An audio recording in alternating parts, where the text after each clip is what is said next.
Do you like music? Alright, so who's your favorite music act? Now, what if you could shape their next release? I mean, your ideas, your lyrics, your chords, your art on their next album. What if you could have a deeper connection to your favorite artists and their music as well than ever before? I'm George Roth from Reverse Records, and this is our vision for the music industry.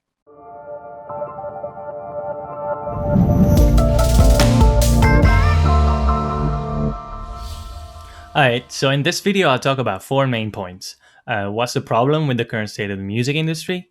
How we aim to fix this problem? Why we are the right people to pull this off? And finally, how you can get involved. And by the way, if you're now thinking that today's music industry is probably the worst time and place to start this business in, well, let me try and change your mind. Story time. A few decades ago, the holy trinity of music was secure and obvious. First, artists were writing and performing songs, finding their inspiration, trashing their hotel rooms, those kinds of things. Then, record labels were attempting to deliver those experiences to the music fans. They were pressing and distributing vinyls, signing deals with magazines, organizing concerts. And finally, the music fans themselves would purchase those experiences and get lost in the amazing world of sound. This trinity worked very well in the golden age of music. But then, like some sort of eighth wonder of the world, the internet happened and turned the whole thing on its head. Suddenly, an internet-connected device was all you needed to have the world's catalog of music at your fingertips, instantly 24/7 pretty much for free. Amazing, right? Surely some sacrifices had to be made in order to broker this deal with the devil? Well, the biggest sacrifice was the experience around the music. No more visiting your favorite record store every day on the way home just to check if they have the new album. No more of those sensorial symphonies as you open that album for the first time, as you see the cover art, you touch the glossy sleeve and inhale that new vinyl smell. In terms of live experiences also, due to crazy inflated ticket prices, it's a lot more difficult to chase your favorite band on tour across the continent. Sleeping in a van for a chance at a high five and an autograph.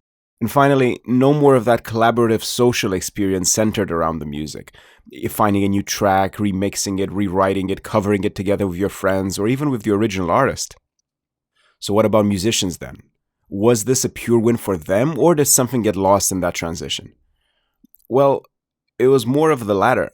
Because here's the thing, today a US-based artist needs over 3 million listens on Spotify, or over 20 million views on YouTube just to make the monthly minimum wage. A wage which, by the way, also needs to cover the significant running costs of a music career. Things like equipment purchases, maintenance, studio costs, rehearsal rooms, full sleeve tattoos, and more. That deal with the devil metaphor feels more accurate than ever, as artists are finding it harder than ever to make ends meet, while it seems that the music experience had lost its very soul. And this is where we come in. We want to bring the soul of music back. We'll distribute the music digitally and physically, and on top of that, we'll also give artists the tools and knowledge they need in order to foster a truly collaborative experience with their fans on a scale that has never existed before. Imagine real, tangible relationships based on open communication channels, frequent updates, community involvement, and rich multimedia experiences for a digital audience. Now, this will also open up a ton of new revenue streams for artists, so apart from providing a much deeper experience for fans, it will help the artists and the broader music business as well.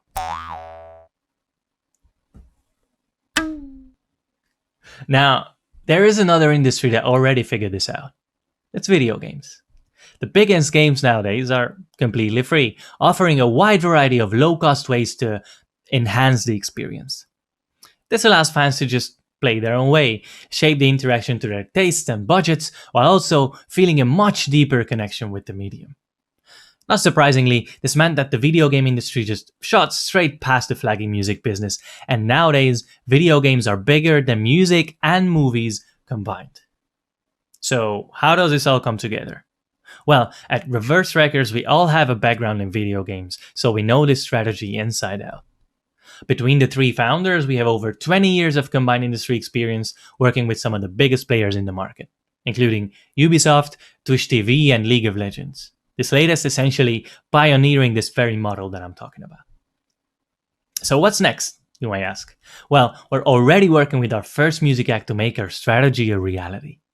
Within a few months, we will launch an online platform which will be the proof of concept of our vision.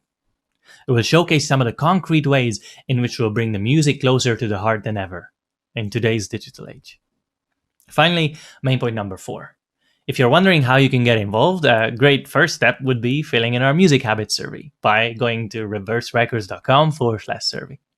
Basically, just tell us how you're consuming your music.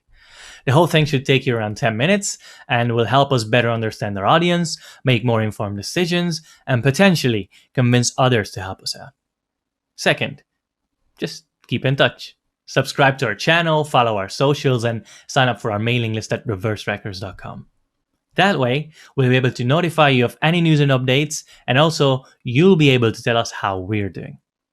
This is about experience, and we're creating this for you and others like you, so you bet we care about what you have to say. All right, that's it then. Thanks a lot for watching. I'm George Roth from Reverse Records. Take care, and I'll see you soon.